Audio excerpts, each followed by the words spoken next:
Hello and welcome to Reviews. As always, I'm Plume Noir, and there's one thing I have to say up front is I'm surprised I haven't seen really too many people talking about The Walking Dead 192. Issue 192 just came out this week, and after what happened at the end of the last issue and what happens in this issue, I haven't seen too many people talking about that. Is no one else reading The Walking Dead? I don't cover the book on my channel, to be honest. I've been reading it since the very beginning, and ever since Tony Moore, the one that does the Art Adams kind of style. Oh, here's Butters. Um, I've been there since the very beginning, and I do like the book, but I can see how, it really reads better, in the whole trade paperback thing, every 6 issues. So that's one of the reasons why I don't cover it on my channel. And, oh, this could be interesting. I have both JR and Butters. And we may have a little issue on our hands.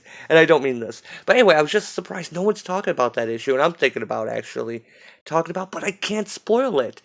I mean, it's huge spoilers, so I can't really say too much about it. And I got both cats right here. This should be interesting. But it'll distract us from the horror that is female. I almost say furries every time. Female Furies. Um, this book is so bad. That's JR, bumping my hand here. Um, I honestly wonder how this book can get worse. And yeah, Cecil, she does not disappoint when it comes to that. She finds ways to make it worse. So, as you know, we covered previously, Scott and Barda have escaped to Earth. They need to kill Scott to start the war with New Genesis. So they send the Furies after them, and sexual oppression on Apocalypse, and yeah. Oh, so this is basically a chick track of feminism. No pun intended. That was the dude's name. Um, so how and Jr. is rubbing all over the phone here. So how does this book get worse? Um, Interesting to cover. Barda's betrayal. Um, yeah, I don't know if fleeing is really a betrayal. Maybe, but everything she does is more self-defense. So, um, how does Cecil continue to just spit upon Jack Kirby's legacy? All right, come on, big guy. You need to go over here. So let's just pipe in with the first. The title of it is "We Can Do It." So the Furies have arrived on Earth, and I'm going to be fighting a black cat here.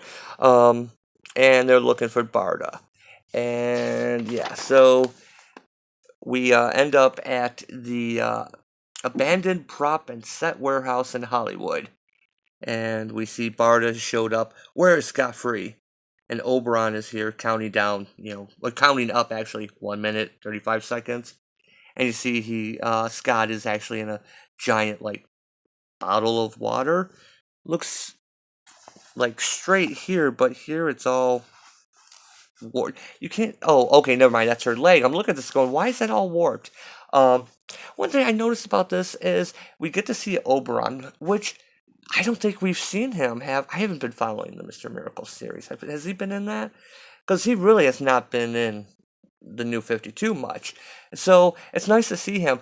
Oh, they never mention him by name.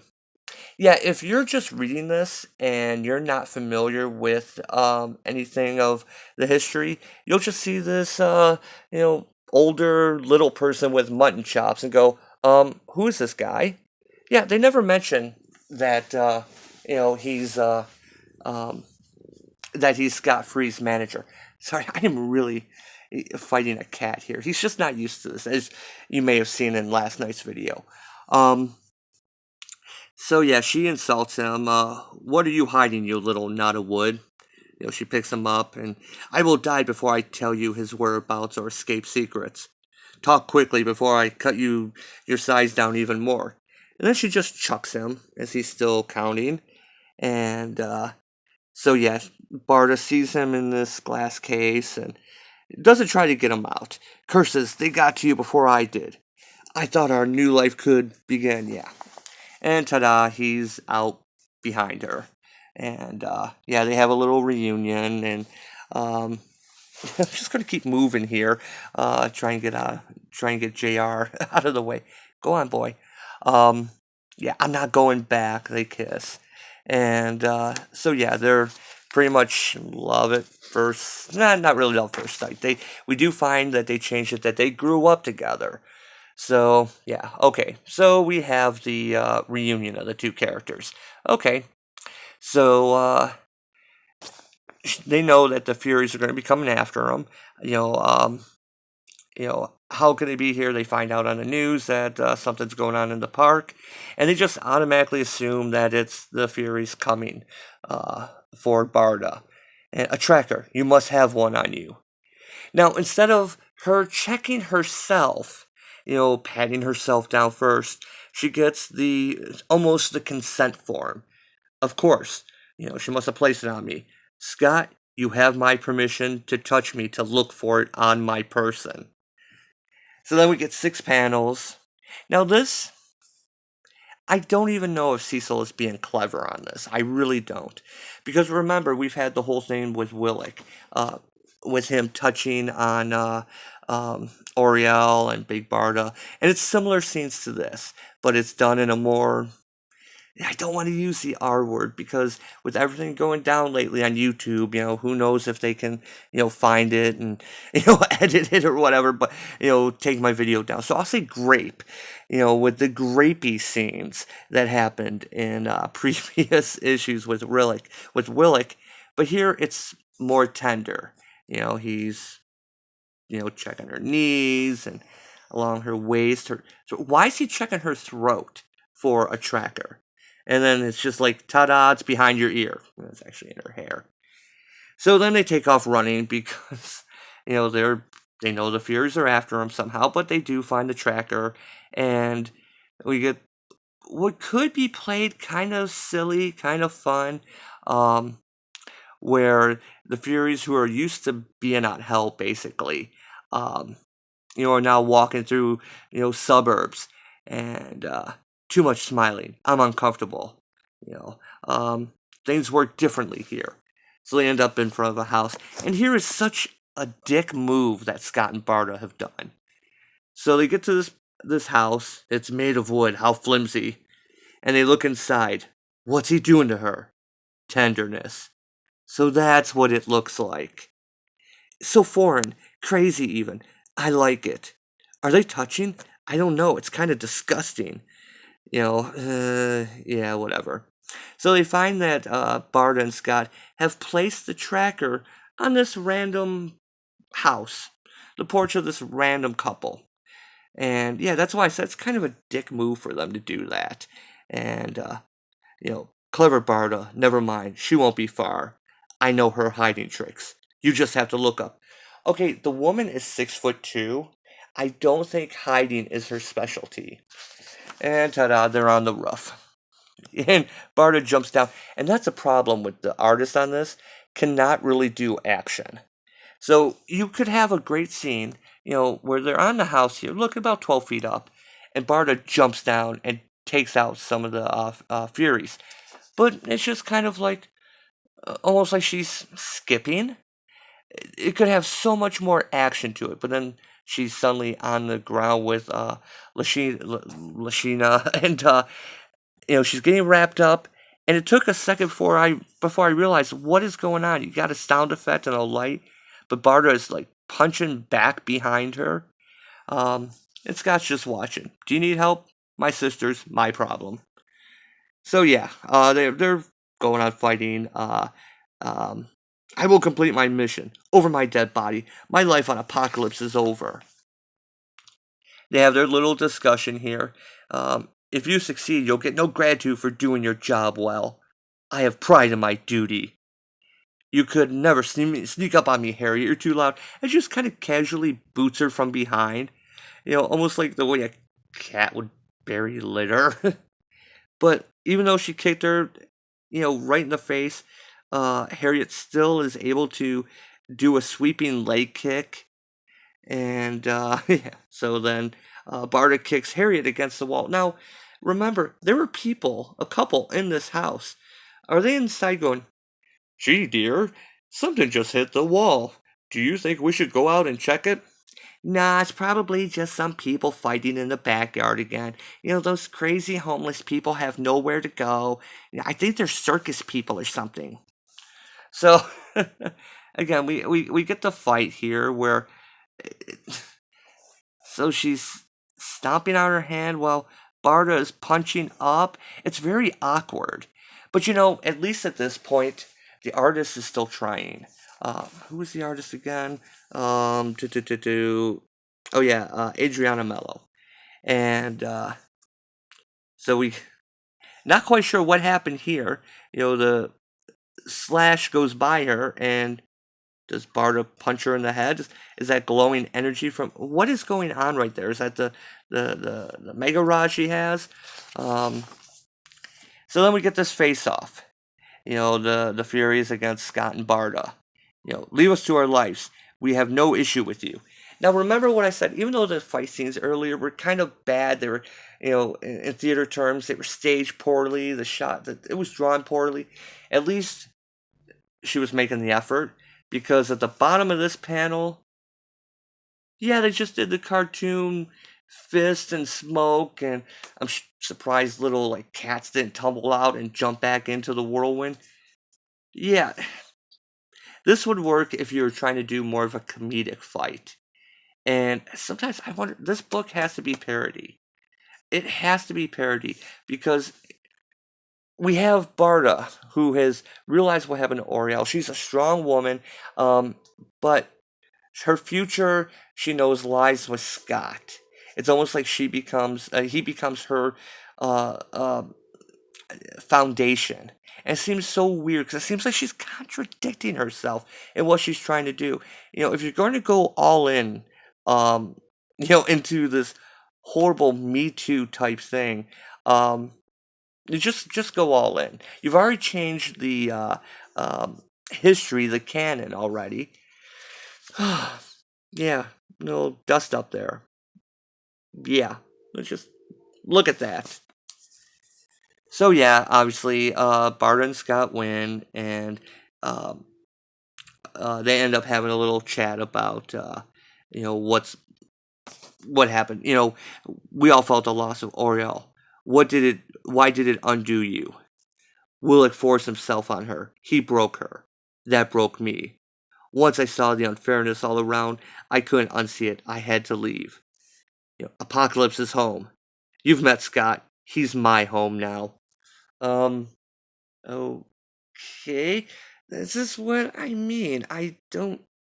At least they're showing. At least Cecil's showing like a couple, a relationship. Uh, but at this point, it's so kind of forced with everything, and so we cut back over to Granny. She's talking about how the Furies are on radio silence. They can't reach them. But she says, where are you girls? I will kill you myself if you don't succeed. She's trying to navigate for power, and then the book gets really, really, really bad. This is something I cannot believe that she actually wrote. Okay, I, I'm not even. I don't even know if I'm going to talk about the rest of the book because it pretty much stops after this scene. It is that bad. So they're all hiding out now. This place you have here, a safe house. Weird to have a quiet moment. We have seen you guys at your dorm having quiet moments. To take the time to rest. And then Barter explains everything. When beautiful dreamer had us all gripped in her dream, I saw another way to live. And as Oriole died in my arms, she reminded me of it. I started thinking about all the times that I had been touched when I didn't want to be, or been leered at, or been overlooked, or made to feel invisible. Okay, so leered at or overlooked. Which is it? Which do you want? Okay, either you're being leered at or you're made to feel invisible. Okay, but that's not the bad part. That's not the bad part.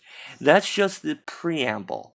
Um, because, like, I mean, this reads like Twitter, you know, got together and wrote it. Because Barda actually says, and I realized that what had happened to Oriel had also happened to me. Well, when you put it like that, he raped Oriel. He killed her. No, no, Barda, no, that's not what happened to you. You are strong, and it takes strength to admit when you've been hurt or whatever. But, but being leered at, being made to feel invisible is not, not the same as being raped and then being uh, girdered, great murdered. It's not the same. It is not the same. Don't try to pull this whole thing. You know that whole there's a meme for it. You know the not even meme, but the you know almost raped. Yeah, that's ugh ugh.